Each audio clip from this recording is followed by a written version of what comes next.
শিবতত্ত্ব এবং শিবরাত্রির ব্যাখ্যা। পালনে পশুপতি, শাসনে কাল ভৈরব। ওম শ্রী চিন্ময় সদ্গুরবে নমঃ। ওম শিবায় শিবায় শিবায় নমঃ।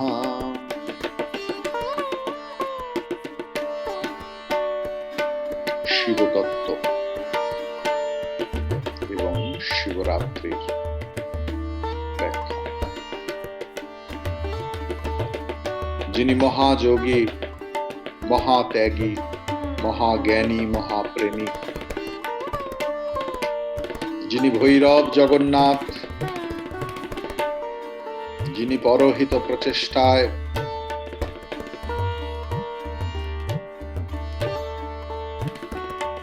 প্রাণচ্ছেদকৃত,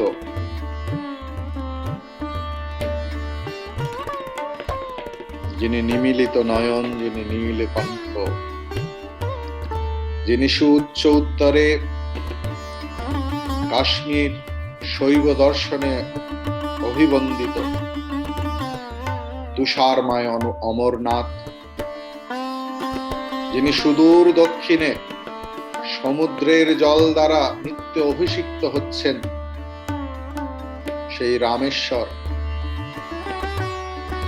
যিনি অতি দূর পশ্চিমে বৈভবে পূর্ণ সোমনাথ, যিনি দুর্গম পূর্বে স্পর্শ মণিময় চন্দ্রনাথ, যিনি ঊর্ধ্ব আকাশে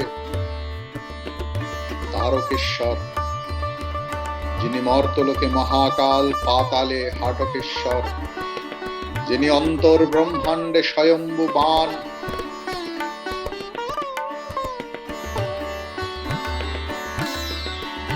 তিনি পরম শিব নামে কথিত, যিনি সৃজনে নটরাজ,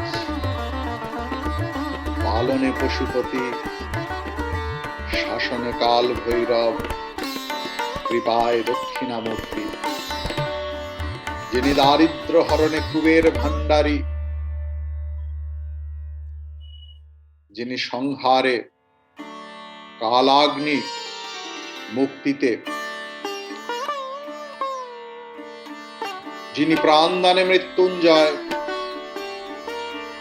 যিনি আরোগ্যে বৈদ্যনাথ, যিনি মুক্তিতে বিশ্বনাথ, জ্ঞানে সদাশিব, যোগে শ্রীনাথ, কর্মে আঞ্জনেয় মহাবীর, ভক্তিতে আশুতোষ, প্রেমে অর্ধনারীশ্বর, সন্তানে বটুক, সমন্বয়ে হরিহর, যিনি অষ্টমূর্তিতে জগৎ ব্যাপ্ত হয়ে আছেন, তিনি নিখিল বিশ্বের প্রতিটি জীবের হৃদয় গুহায় নিবাসকারী আত্মার স্বরূপ সোহম রূপে শিবম অদ্বৈতম।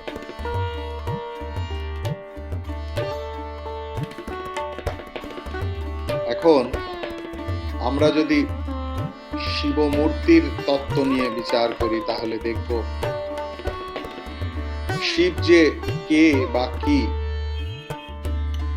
তা কি জানতে পারি।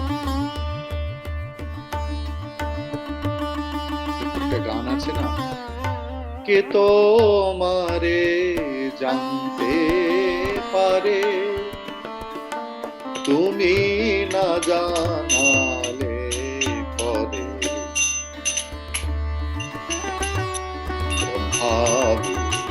পায় না অন্ত অন্তহীনয়ে সংসারে, কে তোমারে জানতে পারে।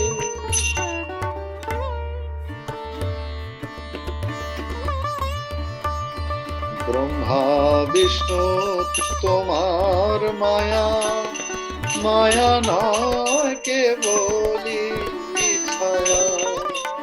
এই হচ্ছে পরের গুলো আর দরকার। স্বয়ং বিশ্ববিধাতা ব্রহ্মা নারায়ণ সেই অনাদি লিঙ্গ মাপতে গিয়েছে, তার উচ্চতা বা গভীরতা কোনটাই মাপতে না পেরে নতি স্বীকার করেছে। শিব মহিম্ন স্তোত্রে আছে যে স্বয়ং মা সরস্বতী যদি তার মহিমা কীর্তন করতে যায়, সমগ্র সমুদ্র যদি সেই পেনের কালি হয়, তাতেও শিব মহিম্না, শিবের মহিমা, শিবের গুণ কীর্তন সম্ভব। প্রজাপতি মহারাজ দক্ষ তিনি বিভ্রান্ত হয়ে গিয়েছেন, প্রশ্নের পর প্রশ্ন তুলেছেন শিবকে, উত্তর না পেয়ে বিভ্রান্তি মোহতে পরিণত হয়েছে।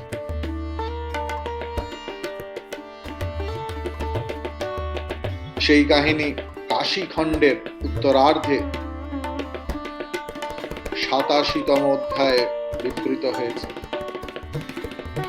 মহাচ্ছন্ন দক্ষ অনেক বিচার করেও বুঝতে পারলেন না শিবের কোন কুলে জন্ম, কি গোত্র, কোথায় বাস, কি স্বভাব, কি বৃত্তি, অথবা তার আচার কেমন।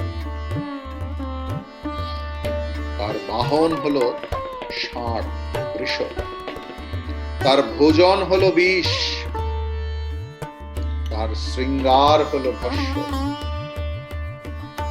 তার সঙ্গী হলো ভূত প্রেত। এমন শুচিহীনের তপস্যা করতেন। তিনি ব্রহ্মচারী নন, কারণ তিনি বিবাহিত। তিনি গৃহস্থ নন, কারণ তিনি শ্মশানবাসী। তিনি বানপ্রস্থী নন, কারণ কুবেরের ঐশ্বর্যে তার প্রমত্ত অবস্থা। তিনি সন্ন্যাসী নন, কারণ তিনি অস্ত্রধারী। তাকে ব্রাহ্মণ বলা যায় না, কারণ তিনি বেদ পাঠ বা যজ্ঞ করেন। অস্ত্র ধারণ দেখে তাকে ক্ষত্রিয় মনে হলেও তিনি প্রজা রক্ষার ঠিক বিপরীত কর্ম করেন, অর্থাৎ প্রলয় প্রিয় তিনি। তাকে বৈশ্য বলা যায় না, কারণ তিনি নির্ধন এবং ধন উপার্জনের চেষ্টাহীন। তাকে শূদ্র বলা যায় না, তার কারণ তার গলায় সর্পের উপবিত আছে।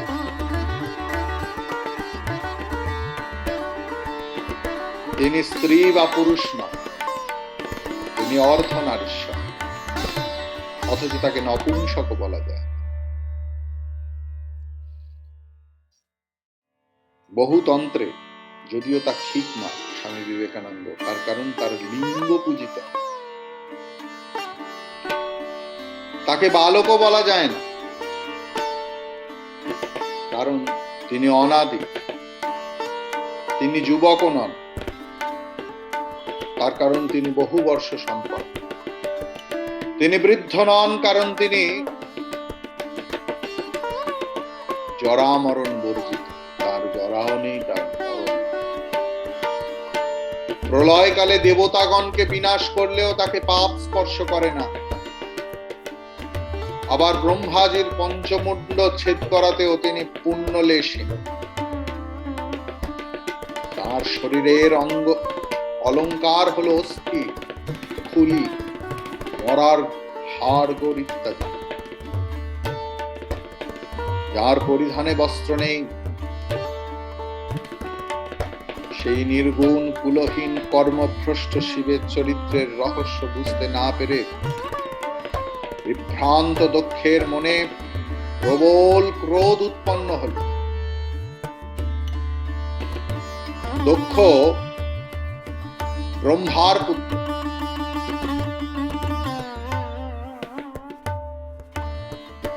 প্রজাপতি এবং পরম প্রাপ্য। তবুও শিবতত্ত্ব সম্পর্কে নানা বিভ্রান্তি তার প্রশ্ন সমূহে প্রকাশ পায়। শিবতত্ত্ব জানেন একমাত্র পার্বতী। যেহেতু জ্ঞান হলো গুরুমুখ গম্য, তাই কল্যাণকামী ব্যক্তির শিব জ্ঞান কামনায় পার্বতী এমনটাই বলেছেন। যেটা বলেছেন সেটাই আমরা বলবো স্কন্দ পুরাণে কুমারিকা খণ্ডের 25তম অধ্যায় আছে, যে পার্বতীকে বিবাহ করার আগে স্বয়ং শিবই ব্রাহ্মণের ছদ্মবেশে এসে পার্বতীকে শিব সম্পর্কে নানা কটু কথা বলছে, কেননা পার্বতীর ভালোবাসা, ত্যাগ, বৈরাগ্য, শ্রদ্ধা পরীক্ষা করার জন্য। পার্বতী সেই ছদ্মবেশধারী ব্রাহ্মণ অর্থাৎ শিবকে উত্তরে বলেছিলেন, হে ব্রাহ্মণ শুনুন, এতে আপনার পাপ মুক্তি হবে। সেই মহাদেবী সমস্ত জগতের আদি, সুতরাং তার বংশ বৃত্তান্ত কে জানবে? সমস্ত জগৎই তার রূপ, সুতরাং তিনি উলঙ্গ। তিনি ত্রিগুণাত্মক শূল ধারণ করেন, তাই তাকে বলে ত্রিশূল। সত্য, রজ এবং তম এই তিনের প্রতীক স্বরূপ তিনি শূল ধারণ করেন, এবং তাই তাকে শূলী বলা হয়। তিনি এই ভূতেদের সংসারে বদ্ধ নন, তিনি সেই মুক্ত ভূতগণের পতি। এই জগৎ সংসারই একমাত্র শ্মশান ক্ষেত্র। প্রত্যেক মুহূর্তে মানুষ মারা যাচ্ছে। শুধু মানুষ না, মানুষের যে অঙ্গ প্রত্যঙ্গ, ডাক্তাররা আরো ভালো বুঝবে, রক্তকোষ থেকে শুরু করে কলা সব প্রত্যেক মুহূর্তে শেষ হয়ে যাচ্ছে। এই জগৎই হলো শ্মশান ক্ষেত্র, এবং তিনি তাদের ভক্তদের প্রতি কৃপা করতেই এই শ্মশান ক্ষেত্রে বাস করেন।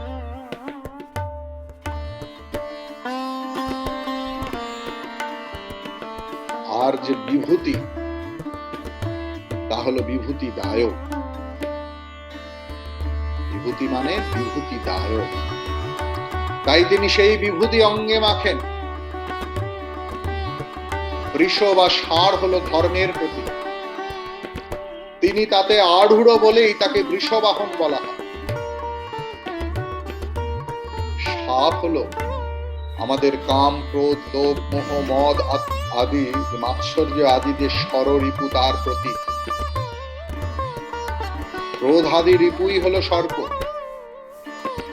মহেশ্বর সেই সাপকেও সম্পূর্ণ বশীভূত করে নিজের আভূষণ করে ধারণ করেছেন। বিবিধ কর্মফলই জটারু, তিনি সমস্ত ধারণ করেছেন। 3 বেদ হলো তার 3 নেত্র, তাকে বলা হয় ত্রিপুরারি। তার কারণ তিনি ত্রিপুরাসুরকে বধ করেছিলেন। ত্রিপুর মানে হচ্ছে আমাদের স্থূল শরীর, সূক্ষ্ম শরীর এবং কারণ শরীর, যা আমাদেরকে চৈতন্যের কাছে পৌঁছতে দেয় না, শিবতত্ত্বে পৌঁছতে দেয় না। এই 3 শরীর ধ্বংস হলেই কেউ শিবতত্ত্বে পৌঁছতে পারে, তা জ্ঞানের দ্বারা।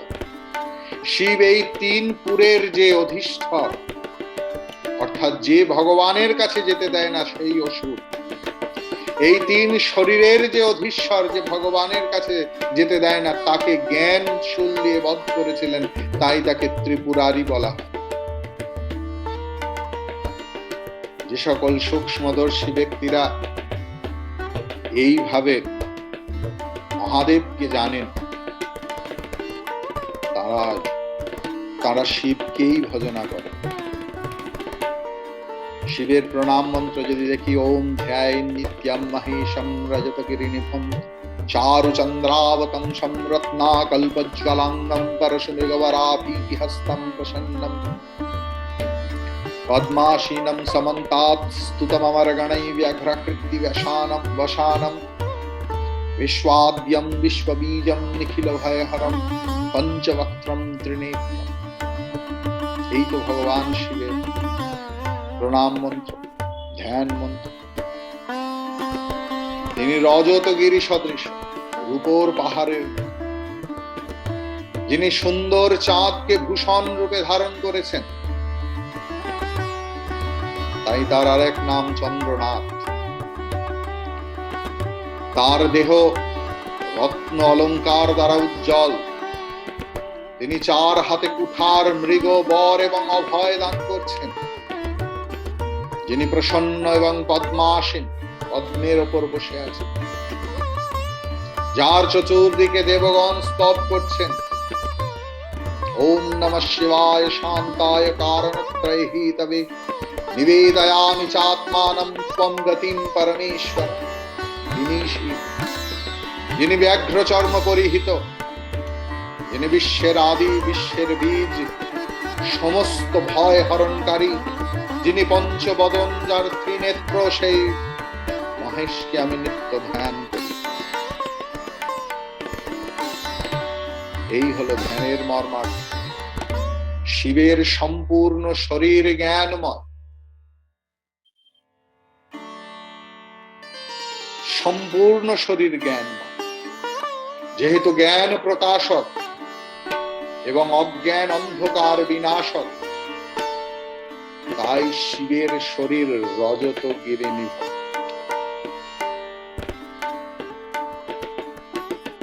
চন্দ্রকলা, সোম, অমৃত, স্নিগ্ধতার প্রতীক। তাই তা শিবের শিরভূষণ। যোগজ বিভূতি রত্নবৎ তার দেহে অলঙ্কৃত হয়েছে। অথবা মহাকাশের মতো তার সর্বব্যাপী শরীরে জ্যোতিষ্কপুঞ্জ অলঙ্কারের মতো দেদীপ্যমান হয়েছে।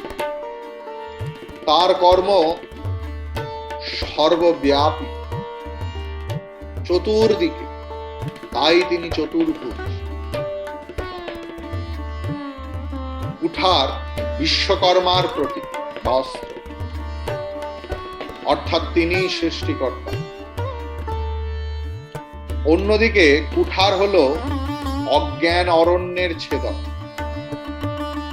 ললিতা সহস্র নামে বলছে মৃত্যু দারু কুঠারিকা। মহানারায়ণ উপনিষদে আছে, সেখানে বলা হচ্ছে স্বধিতিহি বনানাম। স্বধিতি মানে হচ্ছে কুঠার, বন মানে অরণ্য। এবারে মৃগ অর্থাৎ শুধু হরিণ নয়, মৃগ মানে পশু। তো এখন কথা হচ্ছে, মানে মৃগ অর্থের বিশেষ অর্থ হলো পশু। তিনি পড়ে আছেন কেন? যেহেতু পড়ে আছেন তাই তাকে পশুপতি, পশু নাম।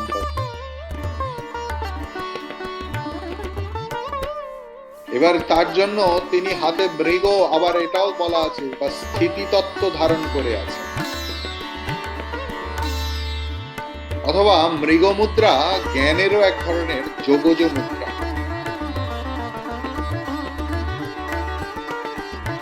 তিনি ধর্ম, অর্থ, কাম এবং মোক্ষের বরদান করেন, তাই তিনি বরদাতা। ভক্তকে বিপদে রক্ষা করেন, তাই তিনি অভয় মুদ্রা ধারণ করেছেন। তিনি সর্বদা সমাধিতে প্রসন্ন, পদ্মাসনে উপবিষ্ট।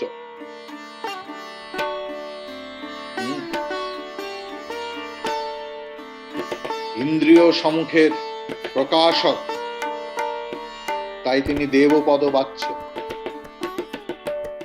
ইন্দ্রিয়গণ চতুর্দিক থেকে আত্মাকে ভোগের বিষয় প্রদান করে যাচ্ছে। শিবই হলেন দেহস্থ পরমাত্মা, তাই সমস্ত ইন্দ্রিয় রূপ দেবগণ চতুর্দিকে তার স্তব গান গাইছে। বাঘ হিংস্র পশু,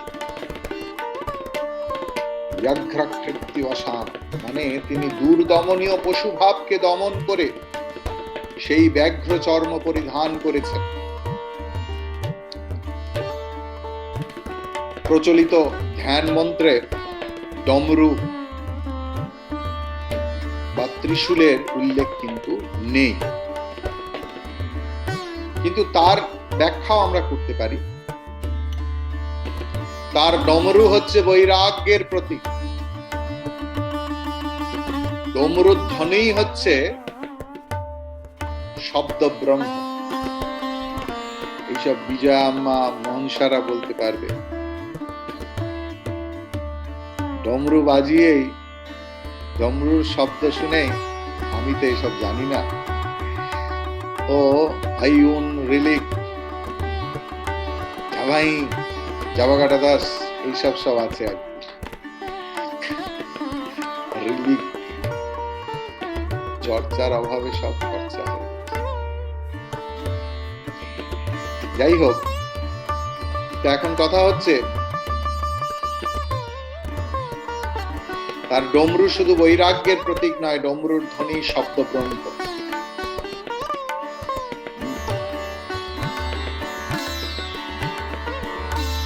শব্দ ব্রহ্ম। আবার তার ত্রিশূল হচ্ছে শিবকোষের চাবিকাঠি। রাজসত্বম তমশ্চৈব তমশ্চৈতৎ। ত্রিশূলম ত্রিগুণাত্মিকম তস্যৈব শিবকোষস্য কুঞ্চিকা কথিতা বুধৈ। তার পাঁচটা মুখ, পঞ্চবদন। পঞ্চবদন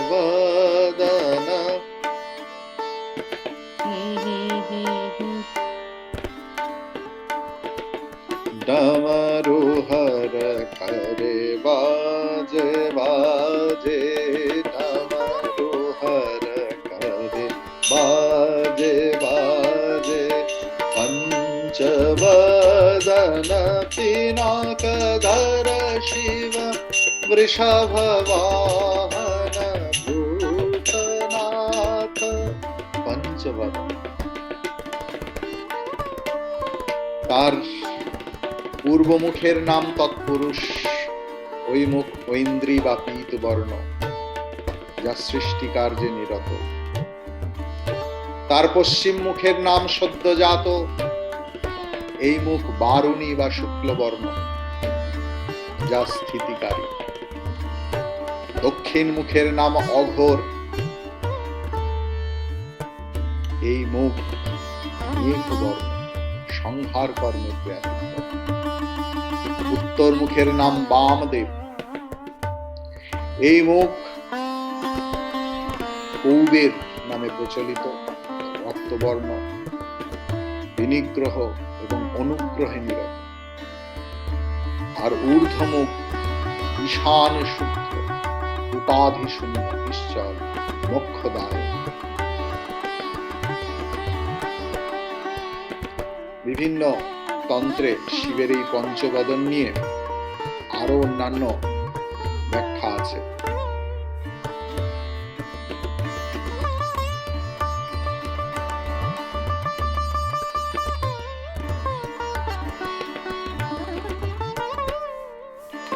এখন আমরা শিবতত্ত্বের আরো কয়েকটা জিনিস দেখব। শিবের নামের অর্থ তো দেখব। শিবপুরাণে বর্ণিত হয়েছে সম নিত্য সুখম আনন্দম, ইকারঃ পুরুষঃ স্মৃতঃ, ওকারঃ শক্তিঃ অমৃতম মেলনম শিব উচ্যতে। তস্মাদেবং स्वम आत्मानं शिवम कृत्य अर्चयेत शिवम। অর্থাৎ শিব শব্দকে যদি আমরা ভাঙি তাহলে কি দেখবো? স ই ও, তাই তো? তাহলে কিরম দেখবো? সকার মানে হচ্ছে নিত্য সুখ এবং আনন্দ স্বরূপ। ইকার মানে পরম পুরুষ, বকার মানে অমৃত শক্তি। সুতরাং শিব শব্দে সকার হলো সুখ স্বরূপ, মানে সমাধিবাচক, অর্থাৎ আধ্যাত্মিক তাপ নিবারক। আমাদের ত্রিতাপ আছে তো, তাহলে স শব্দ আধ্যাত্মিক তাপ নিবারক। ইকার হলো অভীষ্ট পূরণ, তাই তা আধি ভৌতিক তাপ নিবারক। আর লকার হলো অমৃত বীজ বা বরুণ, যা আধি দৈবিক তাপ নিবারক। এইভাবে শিব শব্দ ত্রিতাপ বিনাশ। আবার অন্য মতেও আছে যে আসল শব্দ হলো সব, আসল শব্দ হলো সব। সবের শয়ের সঙ্গে ইকার যুক্ত হয়ে শিব হয়েছে। এই ইকার হলো প্রকৃতি বা আদ্যাশক্তি। তাহলে প্রকৃতিবিহীন শিব সব মাত্র। শিব মানে হলো মঙ্গলময়, যিনি মঙ্গল বিধায়ক, তিনি শিব। কত নাম শিব! তিনি বৃহৎ বলে ব্রহ্ম বা সনাতন, ব্রহ্ম সনাতন বা স্থির বলে তাকে স্থানীয় বলা হয়। শিব আবার ষড় ঐশ্বর্যশালী ভগবান বলা হয় সেই জন্য। ভগ মানে ষড় ভগের যিনি অধীশ্বর। সর্বভূতকে তিনি সংহার করেন বলে তার নাম মহাকাল। তিনি স্বয়ং জাত, তাই তার নাম স্বয়ং। পশু বা জীবের বন্ধন এবং মোচনকর্তা বলে পশুপতি। মহা ঐশ্বর্যবান আধ্যাত্মিক শক্তির সমস্ত শক্তির ঐশ্বর্য। তিনি মহেশ্বর, তিনি দাক্ষিণ্যের প্রতীক, তাই তিনি দক্ষিণামূর্তি। এই শিব কিন্তু সন্ন্যাসী এবং গৃহী সকলের আদর্শ।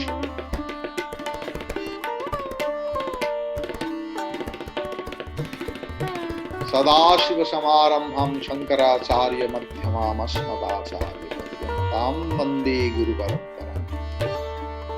এই পরম্পরা বন্দনার যে মন্ত্র, সেখান থেকে আমরা বুঝি যে স্বয়ং সদাশিবই সন্ন্যাসীর আদি গুরু। সন্ন্যাসীর সমস্ত আদর্শই শিবের মধ্যে পরিস্ফুট। তার বৈরাগ্য, সর্বদা তার যোগেতে স্থিতি, তার জ্ঞান শক্তি, এবং তিনি সুচিতা এবং সুচিতারও বিপরীত, অসুচিতারও বিপরীত, অর্থাৎ সূচি এবং অসুচির পারে। অন্যদিকে গৃহস্থেরও আদর্শ। শিবের সংসার হলো বিদ্যার সংসার। কৈলাস এক আধারে গৃহ এবং তপবন।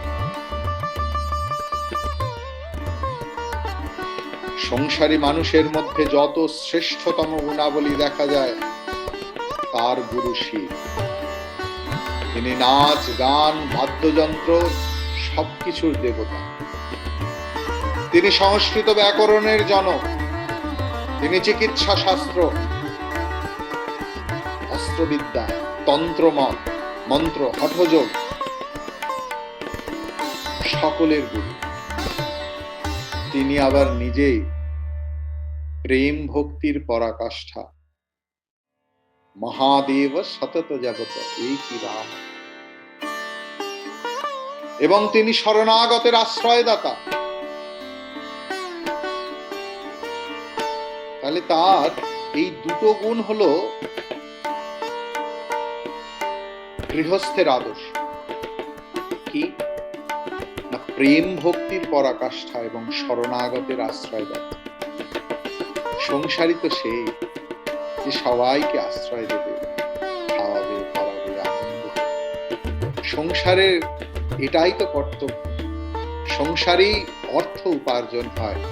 ব্রহ্মচারী, বানপ্রস্থী এবং সংসারীকে দেখার জন্য সংসারী সৃষ্টি। সন্ন্যাসীর অর্থ সংসারীর গৃহে পালিত। এখন সন্ন্যাসীর জ্ঞান এবং গৃহীর ভক্তি শিবচরিত্রে মিলেমিশে একাকার হয়ে গেছে। সনাতন ভারতবর্ষের সমস্ত আদর্শ, সকল জ্ঞান এবং সমস্ত বিদ্যার তিনি সাকার বিগ্রহ।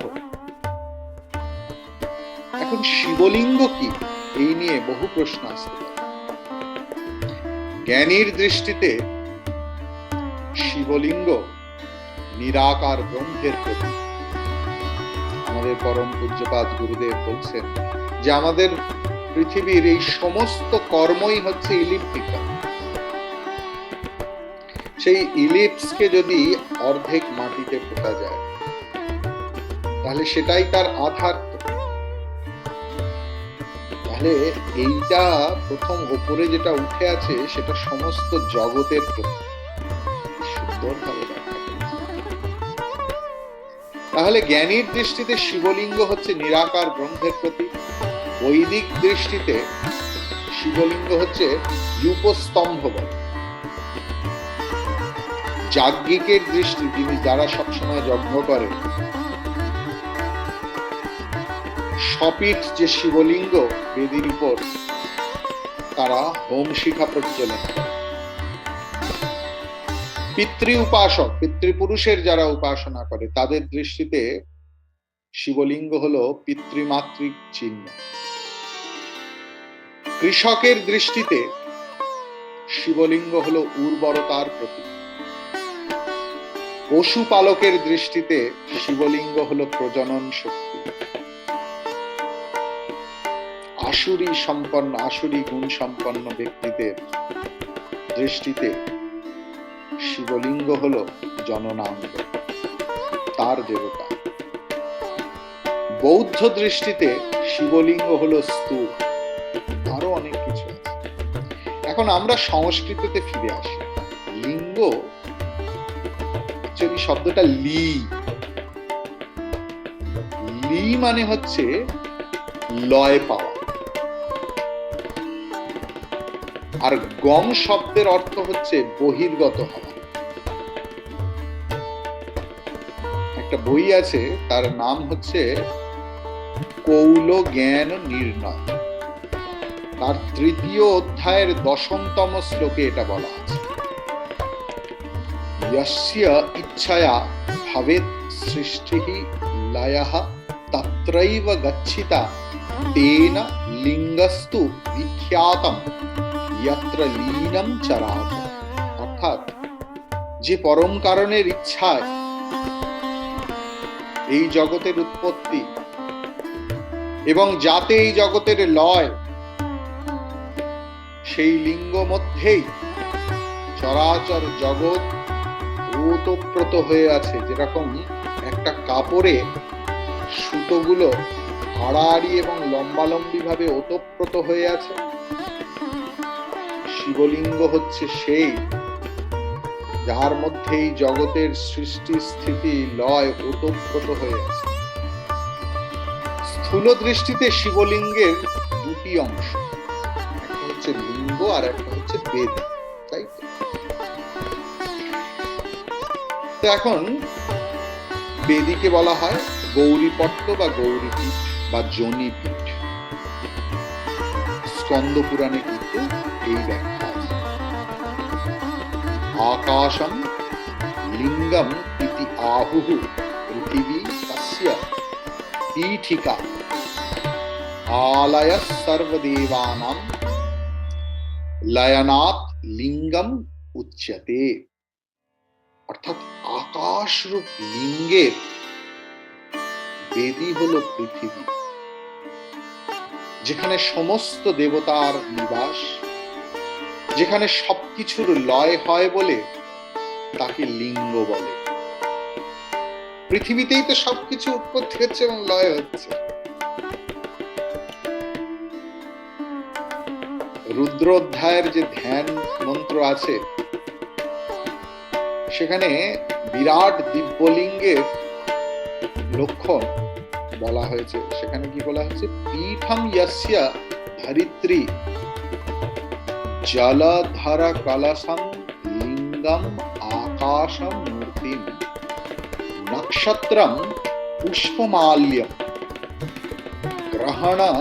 গ্রহগণ কুসুমম চন্দ্র বহ্নি অর্কনেত্রম কুক্ষিঃ সপ্ত সমুদ্রম কুজগিরি শিখরম সপ্ত পাতাল পাদম বেদম বক্ত্রম শরঙ্গম দশ দিশ বসনম দিব্যলিঙ্গম নমামি। অর্থাৎ আমি সেই দিব্যলিঙ্গ শক্তিকে প্রণাম করি, স্বয়ং ধরিত্রী যার গৌরীপীঠ, মেঘমালা যার সবসময় জলাভিষেক করছে। মেঘমালা হচ্ছে জল অভিষেকের কলস। মহাকাশ যার বিরাট লিঙ্গ রূপ, তারা গ্রহ নক্ষত্র যেগুলো আছে সেগুলো হলো তার মালা। গ্রহগণ যেন পূজার ফুল। চন্দ্র, সূর্য, অগ্নি যার তিনটে চোখ। সপ্ত সমুদ্র তার উদর দেশ। পর্বত শিখর যার বাহু। সপ্ত পাতাল হলো তার চরণ। ষড়ঙ্গ বেদ যার মুখ, তিনি দিগ্বসনা। এই ধ্যান মন্ত্রে শিবলিঙ্গের মহিমা,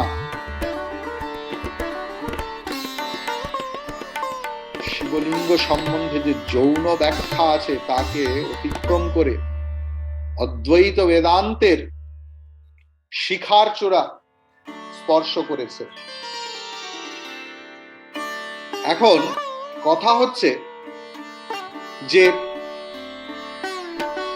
আমরা যদি দেখি যে সেই 17 অধ্যায়, লিঙ্গ পুরাণের 17 অধ্যায় কি বলছে?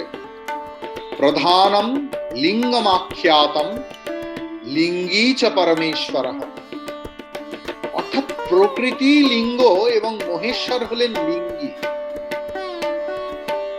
এইভাবে পরম পুরুষ এবং পরা প্রকৃতি কখনোই বিচ্ছিন্ন নয়। কি সুন্দর দেখুন। পীঠাকৃতি উমা দেবী লিঙ্গ রূপশ্চ শঙ্কর। অর্থাৎ উমা দেবী হলেন লিঙ্গ পীঠ এবং শঙ্কর হচ্ছেন লিঙ্গ রূপ। লিঙ্গ পুরাণের 11তম অধ্যায়ের 31তম শ্লোকে এরকম আছে। এবার এই রকম একই পাওয়া যায় নারদ পঞ্চ রাত্র বলে একটা রাত্রি বলে একটা গ্রন্থ আছে। সেখানে বলছে যত্র লিঙ্গঃ তত্র যোনিঃ, যত্র যোনিঃ তত্র শিবঃ। অর্থাৎ যেখানে লিঙ্গ অর্থাৎ শিব, সেখানেই যোনি মানে শক্তি। অর্থাৎ শিব এবং শক্তি অবিচ্ছেদ্য। শিবলিঙ্গের এই যে সর্বগ্রাসী, সর্বলয়কারী, সর্ব আশ্রয়দাতা বিরাট বিপুল রূপ আমাদের সত্যি সত্যি মুগ্ধ করে। লিঙ্গ পুরাণের প্রথম খণ্ডের 73 নম্বর অধ্যায়ের 6 নম্বর শ্লোকে বলা হয়েছে সর্বলিঙ্গময়ো লোকঃ সর্বম লিঙ্গে প্রতিষ্ঠিত।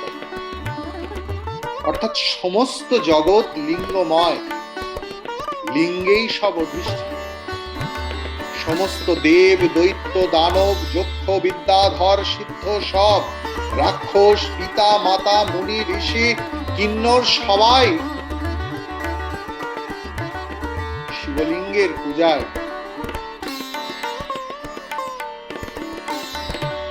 সিদ্ধি লাভ করেন, তাতে কোনো সন্দেহ নেই। এখন ওখানেই বলা হয়েছে যে পাথর, বিভিন্ন জুয়েলারি, রত্ন, ধাতু, কাঠ, মাটি ইত্যাদি বিভিন্ন উপাদানে শিবলিঙ্গ গঠিত হয়। রত্ন খচিত যে শিবলিঙ্গ, তার পূজা করলে শ্রী ঐশ্বর্য লাভ। পাথরের শিবলিঙ্গে পুজো করলে সর্বসিদ্ধি পাওয়া যায়। ধাতব লিঙ্গে পুজো করলে ধনলাভ হয়। কাঠের শিবলিঙ্গে পুজো করলে ভোগ এবং সিদ্ধি পাওয়া যায়। মাটির শিবলিঙ্গে পুজো করলে তা সর্বসিদ্ধির দায়ক এবং শুভ।